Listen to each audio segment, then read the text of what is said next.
முதலமைச்சராக தன்னுடைய முதல் பிறந்த நாளை நடிகர் விஜய் கொண்டாடிட்டு வராரு. முதலமைச்சர் பிறந்த நாளை முன்னிட்டு நாளை புதிய அறிவிப்பு ஒன்று வெளியாக இருக்கிறதாகவும் தகவல் பரவி வருது. உச்ச நடிகர் அப்படின்ற அடையாளத்தை தாண்டி தற்பொழுது தமிழக முதலமைச்சர் அப்படின்ற வரலாறை உச்சரிக்க தொடங்கியிருக்கு தமிழ்நாடு. தமிழ் திரையுலகத்தோட உச்ச நடிகரா வலம் வந்த விஜய் கடந்த 2024ஆம் ஆண்டு அரசியல் கட்சி ஒன்றை தொடங்கினார்.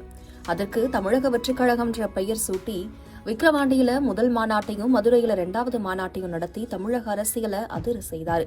லட்சக்கணக்கான மக்கள் கூடிய அந்த மாநாடுகளை இந்தியாவே உற்று நோக்குச்சு. அரசியல்ல ஒவ்வொரு முடிவையும் நிதானமா எடுத்து வைத்த விஜய் தந்தை பெரியார், பெருந்தலைவர் காமராஜர், அம்பேத்கர், வீரமங்கை, வேலு நாச்சியார்னு இவங்களெல்லாம் கொள்கை தலைவர்களா ஏற்றுக்கொண்டார்.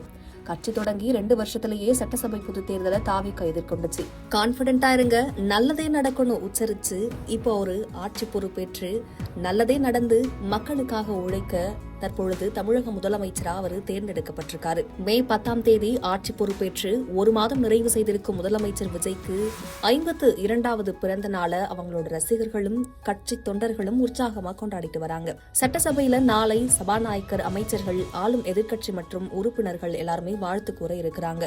முதலமைச்சரா பிறந்த நாளை கொண்டாடும் விஜய் சட்டசபையில நாளைக்கு ஒரு புதிய அறிவிப்பு வெளியிட இருக்கிறதாகவும் தற்பொழுது தகவல் வெளியாகி வருது. ஒருவேளை மகளிர் உரிமை தொகை உயர்த்தி வழங்கப்படுமோ அப்படின்ற எதிர்பார்ப்பும் மக்களிடையே பரவலா காணப்படுது. முதலமைச்சரா இருக்கக்கூடிய விஜயோட பிறந்த நாளை தமிழகம் முழுவதும் பல்வேறு சிறப்பு நிகழ்ச்சிகளுக்கு ஏற்பாடு செஞ்சு கோவில்களில் சிறப்பு பூஜைகள் செஞ்சு அவங்களோட ரசிகர்களும் தொண்டர்களும் உற்சாகமா கொண்டாடி வராங்க.